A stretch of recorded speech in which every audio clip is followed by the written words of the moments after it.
Hello, everyone, and welcome to 2025. Belatedly, admittedly, but it's so good to be here.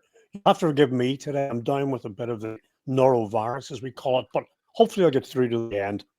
My name's Colin Campbell. I'm a Spurs season ticket holder for my sins. My colleague Paul Galt will tell you about himself now.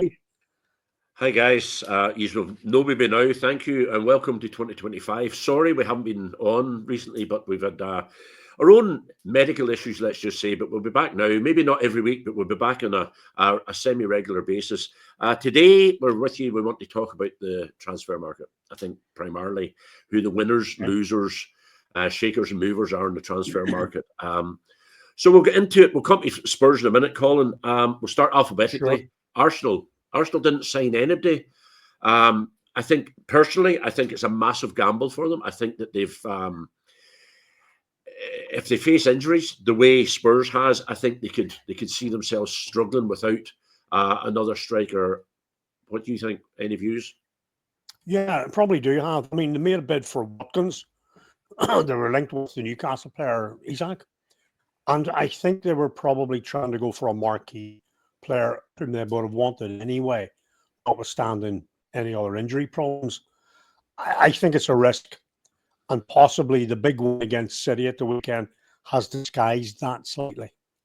So it'll be interesting to see how they go, and certainly the knives will be out if either Havertz gets injured and or the goals dry up. And a big game tonight. It'll be very, very interesting. A good window, bad window. I think bad window. Bad window for them. I agree. Yeah. Aston Villa, Duran out to Saudi, Rashford in from Man United. What's your views on that? And then I'll give you mine. Well, I think the other one there is Watkins staying. Whether that's to the end of the season or beyond, hard to know. Might depend on how they finish the season. I think that's a good move. Duran out for 70 million. 70 million sounds good.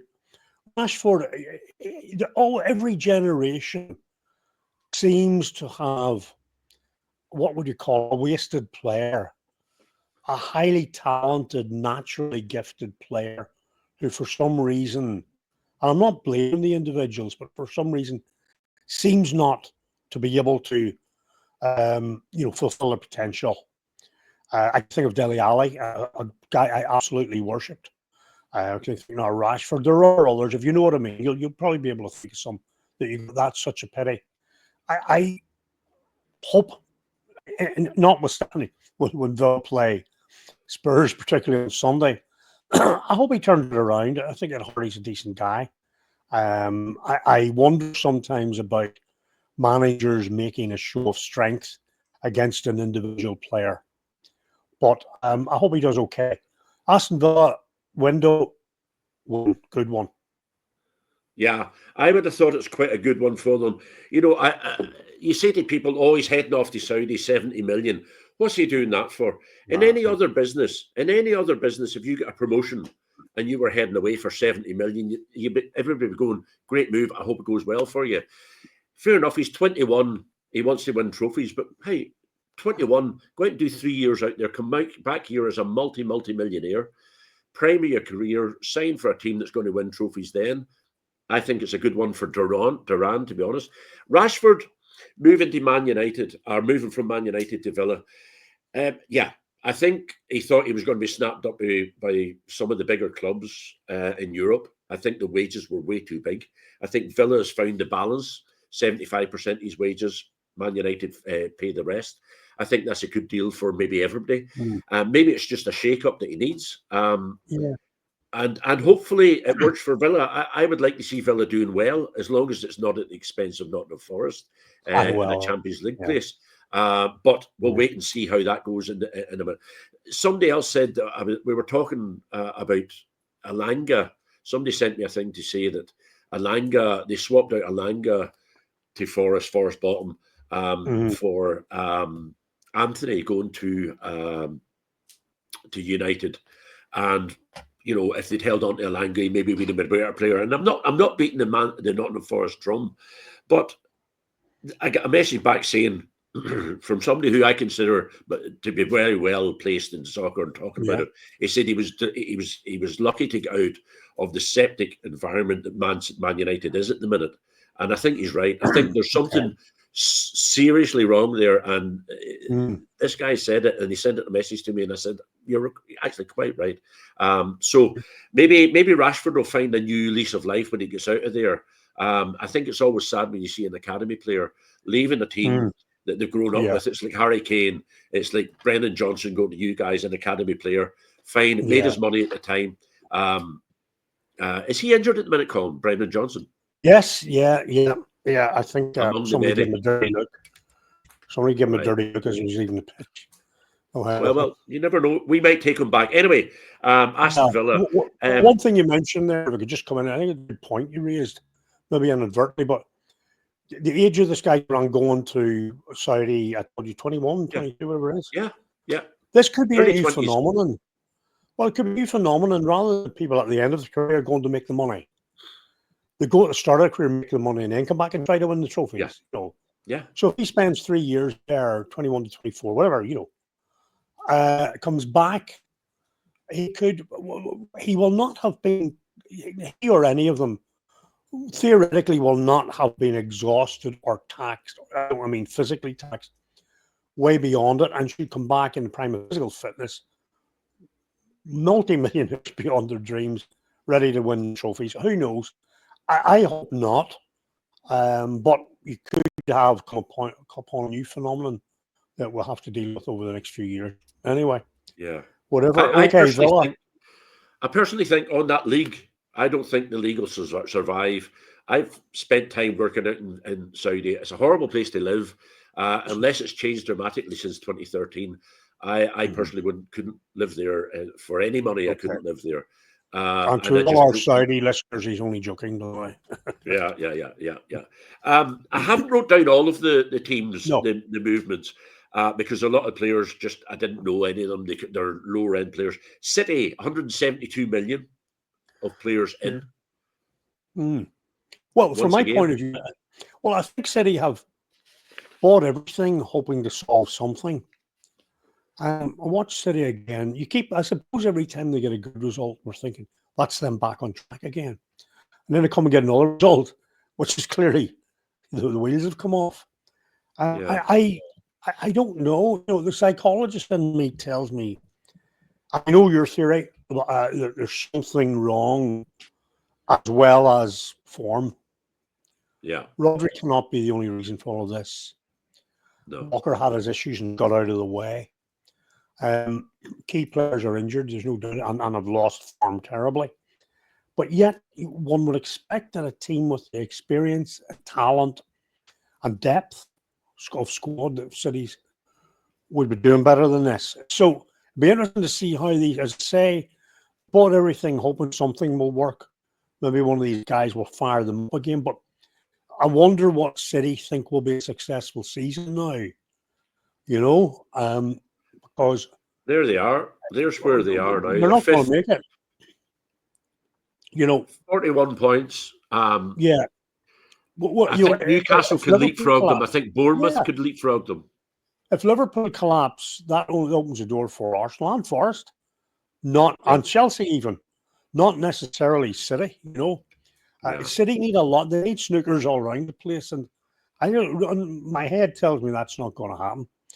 Now, I've said before, City winning the league is for me like nobody winning the league, with the old historical sense of rivalry to Liverpool,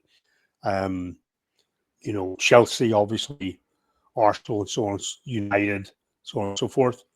Forest winning the league, great. They need to finish in the top four to do it, of course. But yeah, I mean, I just don't think City are going to do it. It'd be interesting to see how they finish the season. They have a big match against Real, which their season will turn on. See how they perform there, and see what kind of momentum they can build from now on. The window, success or failure, I think it's who knows. Neutral. Yeah, neutral for me. Okay. Yeah, I would tend to agree with it. Who knows? let's go to your team, Spurs. We'll go to Spurs next. Thanks for that. I'll name them. Okay. Kingsgate, Yeah. keeper, 12.5 Yeah. million. What do you know Yeah. about him? Well, I know that he's played a few games now, and I think he's had 3 clean sheets. A couple of wee dodgy moments, but overall very happy. He looks like one of those guys who has wisdom beyond his years. He came in and played against Liverpool in the first semi-final and did extremely well. The defence against Brentford on Sunday played like a defence, and that helped him. So yeah, I like him. I could see him challenging for the number 1 position. Yeah. The others we don't know. We don't know. Mathis Tales. What do you know Well, about him? I know that he's a 19-year-old French international who was seen as the next great thing when he signed for Bayern. I think 2 years ago, 18 months ago. He has limited minutes with them, hence this move. He turned down Tottenham at first when allegedly Daniel Levy went to see him, or Lang, the recruitment guy, and then allegedly had a telephone conversation with Ange and decided to come when the football, the tactics were explained to him rather than the overall business project. I'm glad he's here. I really hope that he gets his act together and produces the goods. We live in hope because a few years ago under Conte, in January, Bentancur and Kulusevski came and they turned the season around. So you just never know. Yeah, what about that one? I think he's need a silver bullet, and I'm hoping that he is your Could silver be. bullet. Could be. You know, I always want Spurs to do well. Again, you. as long as because normally we're not in the same pitch or ballpark, but as long as it's not at the expense of not. Well, we're not at the minute. Melia, I know you definitely aren't. Do you want to look where you are? No. Oh, thanks for that. Yeah. Well, we're better than it. So it's better looking at it now than on Sunday morning. It's not a place we want to be.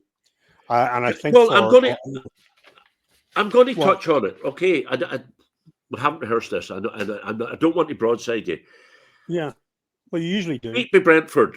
You beat Brentford 2-0, yeah? Yep. You won that one. Yeah. Leicester won 2-1 at home for yous. Everton won 3-2. Yous were away. Yeah. Arsenal won 2-1. I watched that game your way. Newcastle won 2-1 away. And I'm not just dragging them up for any sort of bit of fun. What cost you them games? What was it? Is Postecoglou right? And we're not going to, just to let you know, guys, we're not going to dwell on Spurs too much. We actually done a Spurs recording, which I managed to delete and get rid of without, and inadvertently, it's gone anyway. Yeah. We were going to talk about, and we will do it again. We will do it again and do it later on the week or early next week on Levy, Enoch, Postecoglou. We had the whole thing recorded, and the thing that's annoying was it was a bloody good recording, and I was happy with it. Colin made serious amount of good points. So I'm going to just say to you on that, we'll not get into it too deep, but them results, Colin, is that down to injuries or is it down to something more fundamental? Well, trying to be as brief as can, I think it's down to a long-term drip where Spurs got into this position. That didn't happen overnight. It happened over the last number of years, where the team was gradually declined in quality. No offense to the current players and in squad depth. I've mentioned the player, I'll not go back on it, the players we had 5 years ago, even 4 years ago, even under Conte. That's one thing. So what happens is then when the S hits the fan, we'll come up short. I think that there is a lack of confidence just in the team at the minute. Certain players in the team are unsuited to the way Ange was asking them to play, particularly at fullback and in the defence. I'm also concerned that we don't have a leader on the pitch. Graham Roberts or Roy Keane, priceless people who gives the rest of them a metaphorical kick up the backside to keep going, you know. I think it was bad luck came into it with, particularly against Newcastle. I think that was a handball. The only thing the guy did do was put it in his pocket. And it knocked it all right on for a goal-scoring opportunity. Interpret the rules as you wish. I interpret that as a hand effing ball. I think what the change against Brentford was the fullback stayed back, defended, and it was quite horrible to watch, about as horrible as that away kit. But we did certain things fell into place. One was we defended and scraped it out. And the other one was we frustrated Brentford. I think we were a wee bit taken by surprise because they started crossing in and shooting. 31 cross or whatever it may be. Yeah, that's all fine. You can swallow those up all day. So I think being prepared to day in a bit. Had we have done that before, we wouldn't, in my opinion, be having this type of conversation. So I think more of that's required. Sit back and hover a wee bit and let the players play to their strengths, And it did. Archie Gray and Ben Davis, one out of position and one whose best years are behind him, with great love to Ben, played extremely well, and that got a very good result at a good Brentford team, Brentford are a good team. Brentford are a very good team. Against the others, we played into their hands. Simply played it. Against Arsenal, we weren't good enough. And the other ones we played into their hands.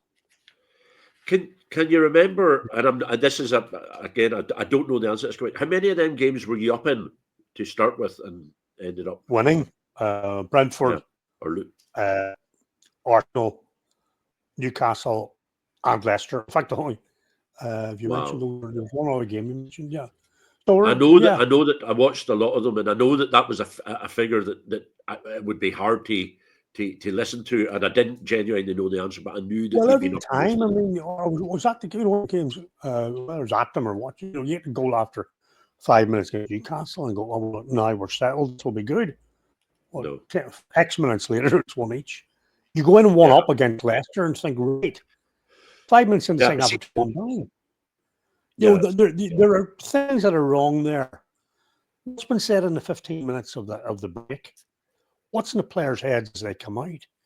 It's fundamentals. It's like an office worker making sure that he can remember the password, the computer, making sure they come in on time, so on and so forth. It's fundamentals that that need to be applied as well, adhered to. Yeah. Look, I don't know what's ahead of you. As I say, I do hope. Anyway, I hope your transfer. Go ahead. It's a big week, but we've got Liverpool tomorrow night and Aston Villa on Sunday, and that is a massive. What's the aggregate scores? Let's deal with Liverpool. What's the aggregate scores? Sorry, I've lost track. In terms of semi-finals, it's Spurs are 1-up on Liverpool. No, right. I really, please don't ask me to say too much. I could easily fear the worst. Newcastle at home are 2-up at home to Arsenal tonight, and except that Newcastle's home form seems to have gone missing a wee bit, and Arsenal will be on a high with nothing to lose. You would expect Newcastle to go through. Most people will expect Liverpool to go through, but I'm full of hope. Nothing much else except hope.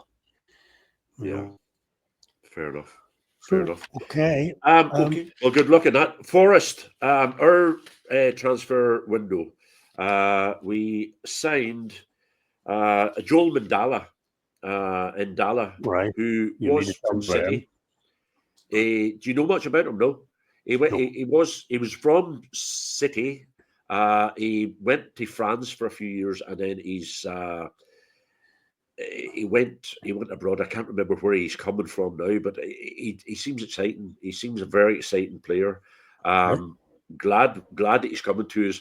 I think he sort of ties in with the Hudson-Odoi, the Alanga, fast up the wing, has the capability to come down as a forward as well. So I think he ties in with what we're doing and what we're going to continue to do, hopefully.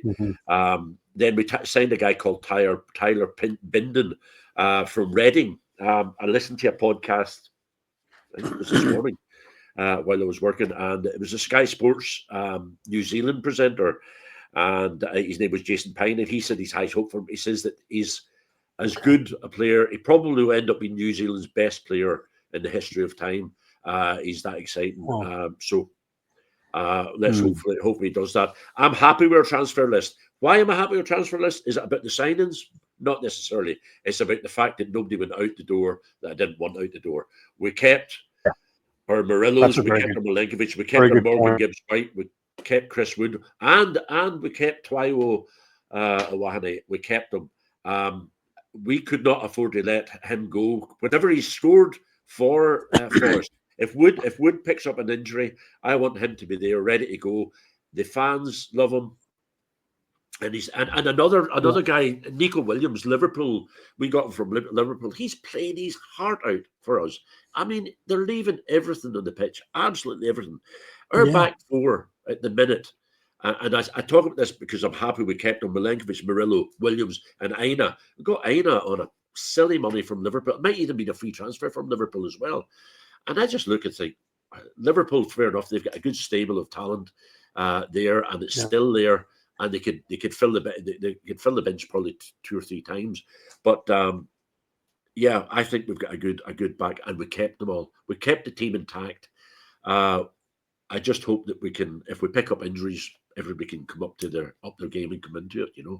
I did ask you in the Spurs special. I deleted. Are Forest going to keep their Champions League place? Sorry, I will tell people that are listening to this. This was before. It was after a 5-0 defeat at Bournemouth, but it was before our 7-0 victory at Brighton. Yeah, well, absolutely it was. And I watched the game, the Forest game, on Saturday. It was Saturday morning, and I thought it was brilliant. I thought they were, just a great watch. I suspect a little bit that Brighton played into their hands, but Brighton probably overwhelmed. Your question is, will they finish in the top 4? I have to say, I have a fear that they won't. And what's that based on? Current form? Probably not. Well, obviously not. I just have a fear that, some of the older, the more experienced hands at Chelsea's, particularly the cities, may just get up there. And I hope they don't. I hope Forest do. You're asking what I think. I maybe see Forest in the top 6. I didn't say that the last time, but I think that was a great comeback and a very big statement they made on Saturday. I have to pull you on that and just say Chelsea. Where's the experience in Chelsea? Name the experienced players in Chelsea. Well, there are a lot of youngsters there too. There are. I suppose when I'm not saying players as individuals, the club as a culture. Yes, is what I mean. Actually, is what I mean. The level of expectation. Yeah. I mean, Forest. I mean, listen to yourself. Your excitement at the minute, your body language, your expressions are running away with themselves. You're so excited, and you are very right to be. And I wish I was like that. I sound depressed and cynical, and I'm not as depressed and cynical as I sound. I live in hope. I'm a Spurs fan, but I hear where you're coming from. Forest's real challenge will be doing what they do next season. It's like a. Oh, I'm not worried about next season. A pop group next season, the second and third album. Next season is next season. We'll worry about next season season, and I think that's exactly what will happen. We'll maybe a bit of a downer. Anthony come back at us broadsided us and says he had a bone to pick with us when we had him on in the Newcastle special. Yes, that's and he was right, because we left him out. The reason I left him out, and I'll say it for a second time, because I didn't say it to his face that day he was on. Whenever what do you call the manager of Newcastle? His name's left me. Howe. Eddie Howe. When Eddie Howe took over at City, they went flying. They had a magnificent season, and then the next season they fell away. And I felt that was what was going to happen with Newcastle. It might happen with Forest next year, but hey, I don't care. I want this season. I want this season to take us with. I understand that, and I accept that. Our defense, Sales, yes, our keeper, is number 1 in the Golden Glove at the minute. Yes. 10 clean sheets.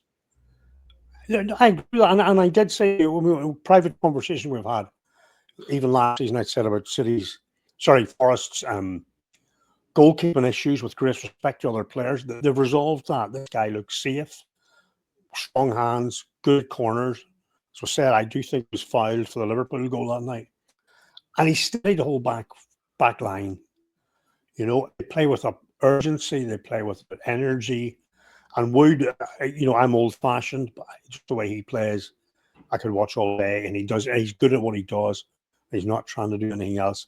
I said, yeah, even if he plays in black boots, he's just an old style guy that I like, Yeah, His we've actually header, I got two. think, for the third goal was a lovely textbook. Just about 5 yards outside, just past the back Yeah, post and down into the ground, yeah, into beating the keeper. exceptional. Beautiful, yeah. Yeah. Yeah. With more than one player, but We do. Willie Bolly plays. Willie Bolly plays in the back boots as well. I love it as well. I Yeah, can't even make out what make they are. They're just black yeah, boots, as you say. It's yeah, like Roy of the Rovers back in the day. yeah. Willie Bolly plays in them anyway. So Forest have a defender called Willie Bolly. Yeah. I think Daniel Oh, Levy there's a tried to joke sign two coming. defenders for Spurs. One can't keep the Bolly and keep giving the Bolly away. I knew there was a joke coming there whenever you Oh delayed no, me. no, yeah. Oh God. But on that as well, yeah, and I'm excited. God, I'm excited for Yeah, yeah, Forest. no, no. If you could you have believed?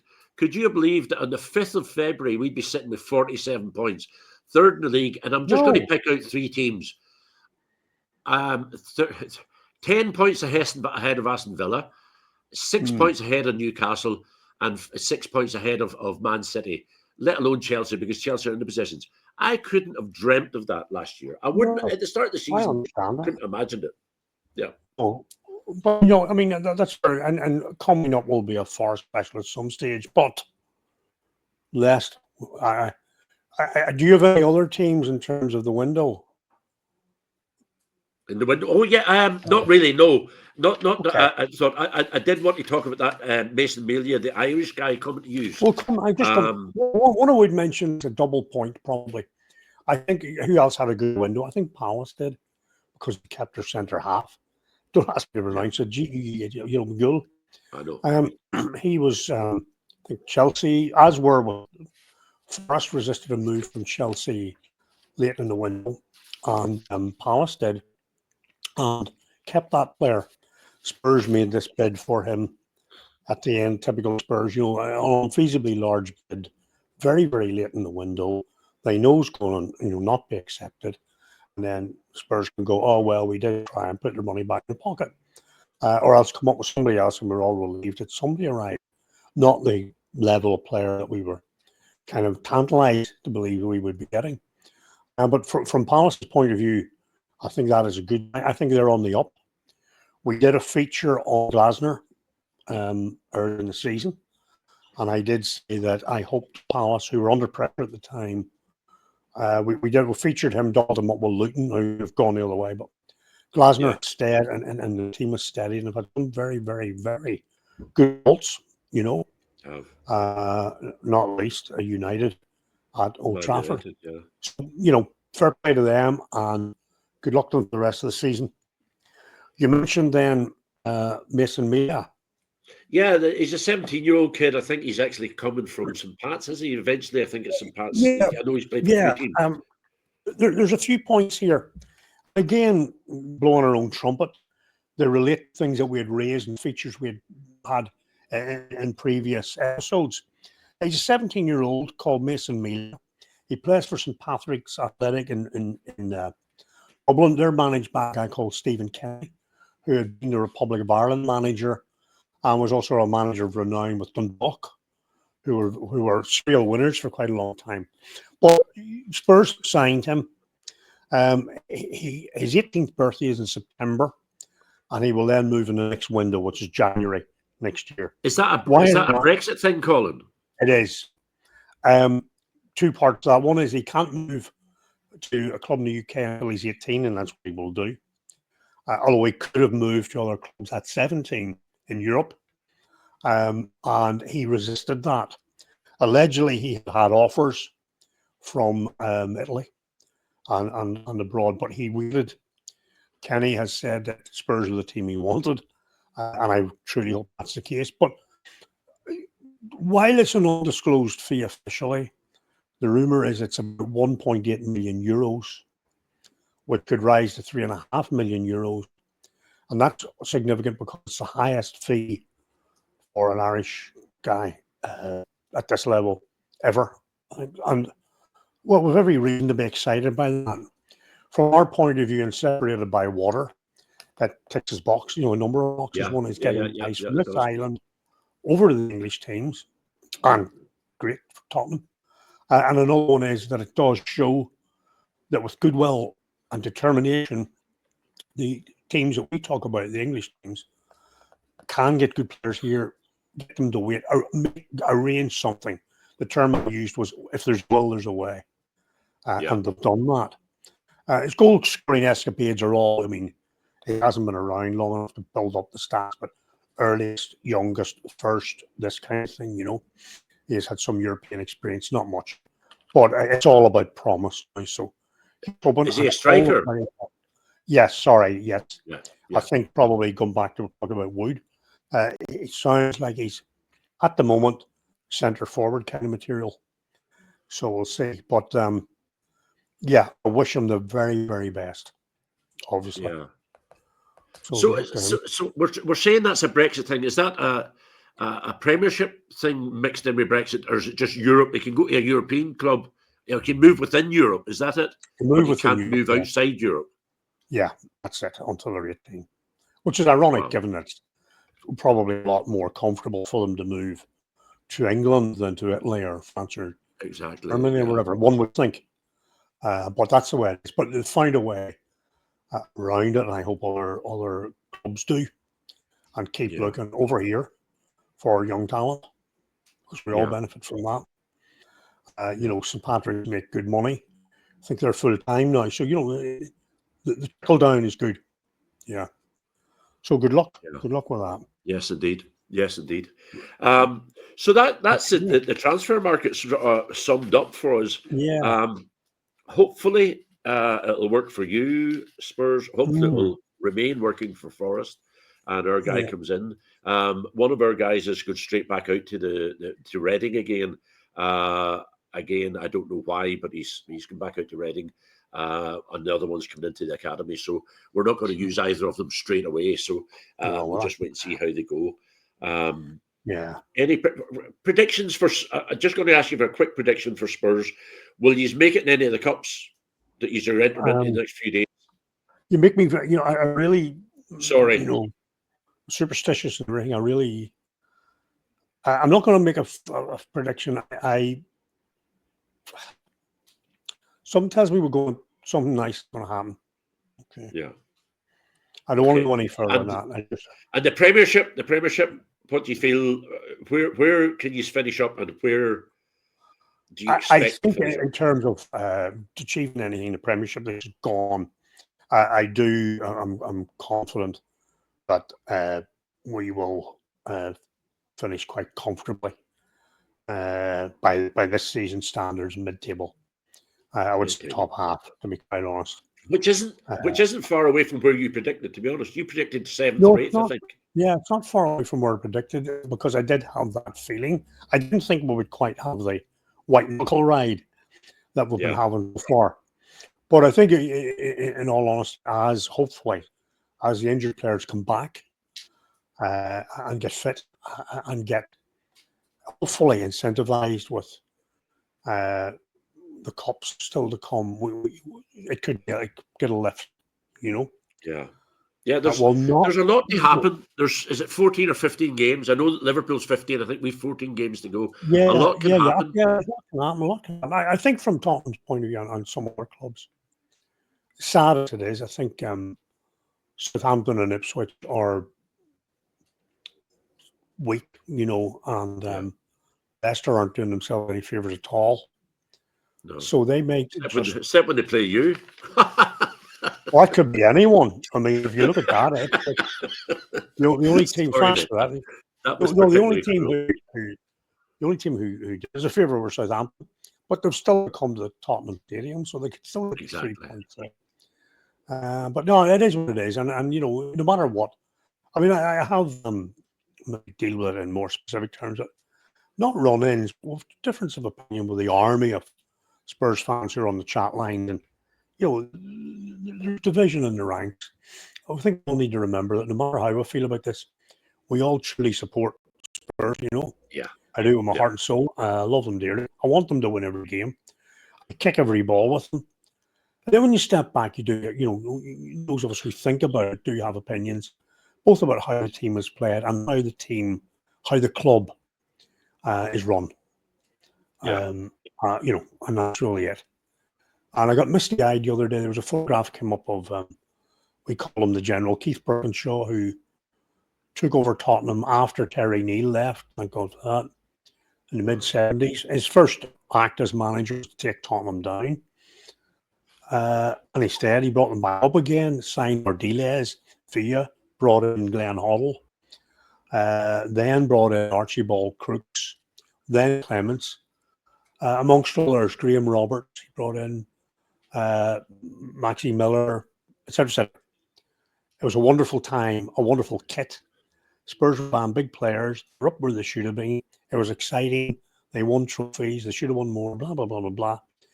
And that's where Spurs should be. Yeah. Nothing else is good enough.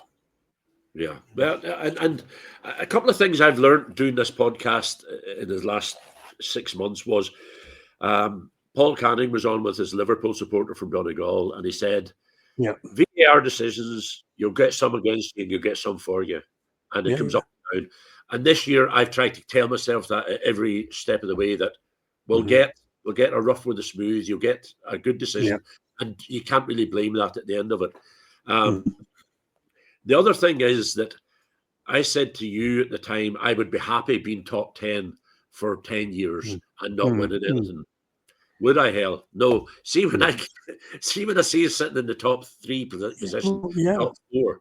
I want a chance to go to trophy. So it's fine. I was looking at Crystal Palaces, the Brightons, the Spurs sitting up there and not achieving anything. This time 2 years ago, I would have taken that and have been happy with it. But the fact that we've leapfrogged on up into 3rd position, no. Do I? Hell, I want to win something. I want to come out of this, excuse me, with European football at our feet. Right. Should it be the Europa Cup or the Europa League? I'd be happy with that. But I'm holding on for all hopes that we get into the Champions League. Well, and you know what you call that? You call that human nature. And that's where we are. We all want slightly ambition. More. And going back to the UEFA League, or whatever it's called nowadays, it won't have missed Spurs and won't have missed Man United, but the winners of that trophy qualify for the Champions League next season. And I have a feeling that United and Spurs, notwithstanding the FA Cup, will be keeping their eye on that. You might see rotation working away from the league match to the UEFA match, and that could be interesting. Watch the space. And why not? If you've nothing to gain other than moving from 11th place up to 9th, why not rotate your team and try and win a trophy? I totally get that, 100%. We'll see what happens. I'm going to make a wee tip. Watch Forest in the FA Cup. We're a good FA Cup team. We always have been, as you know, and as Spurs know. Forest have come up against you so many times. We've got. I know. I hope it's a good game. I hope it's a bye game for us, Exeter, next Tuesday night. I need to just say thanks to Charlie Vaughan for doing a travel video. I don't know if you've seen it, Colin. We put it up on the channel yesterday. And thanks to Eagle Eye Stephen, who saw that my spell checker had put a fault in. Instead of saying Brighton Hove Albion game, it said Brighton Hove, and we all know that Hove is in Dublin. But Eagle Eye Steve, separated by water. It was the Irish connection. Dublin always wanted a team, so maybe they're getting them one now. But on that, no, Charlie done a video, and it is a true. If you haven't watched it, Colin, you should watch it. He leaves home about half past 2 in the morning and travels over to Nottingham. Travels all the way through Wales and up into Nottingham. Anyway, watch the video, you'll see it. But thanks for doing the travel diary for us, Charlie. I appreciate it. And it's got 170. I think it's got 100 and something views already. So thanks. It boosts us up. And on that, that's us nearly done. Done. All I would say, finally, and final is, if you're enjoying this, please subscribe to the channel. Please like and share. Tell your friends about it. It does help us get things moving on YouTube. This has been recorded on Wednesday afternoon. Hopefully we'll get your special done, the Spurs, and I'll try not to delete it this time. And we'll get that done this week. Yeah, and then we'll maybe get back to doing a normal podcast every week we will do. or every 10 days or so. We will. Have you anything final to say? Any last? Not at all, except come on, you Any other Spurs. business? I'm rooting for you tomorrow night and on Sunday. Please. Yeah, I'll be please, watching please. it. Yeah. I'll be watching it. I'll be keeping Yeah. my fingers crossed for you. And you know, you said something earlier, and I meant to cut it into you. I remember last year, whenever Forrest used to score in the first 5 minutes of the game, and I'll text you and say, they're going to do a Spurs here. I hope Spurs don't do the early goal thing tomorrow night and fall No, I apart. know. I hope you just take it steady. Take a leaf from Forrest's book. 38% possession. You don't have to be playing it. You know, the modern game. You can play. There's more than one way to play a game of football. Stats don't count. There's only one stat that counts, you know. Tomorrow night, it's not to lose. Yeah. So we'll see. Perfect. Okay. Thanks, Thank buddy. you. I really enjoyed that. Glad to be back. And look, folks, Yeah. we'll chat to you. But keep an eye on the channel. And as I say, like, share, thingy. And we'll chat to you during the week. Hopefully, we're back on within the week. All the best. Guys. Take care. On your You Reds.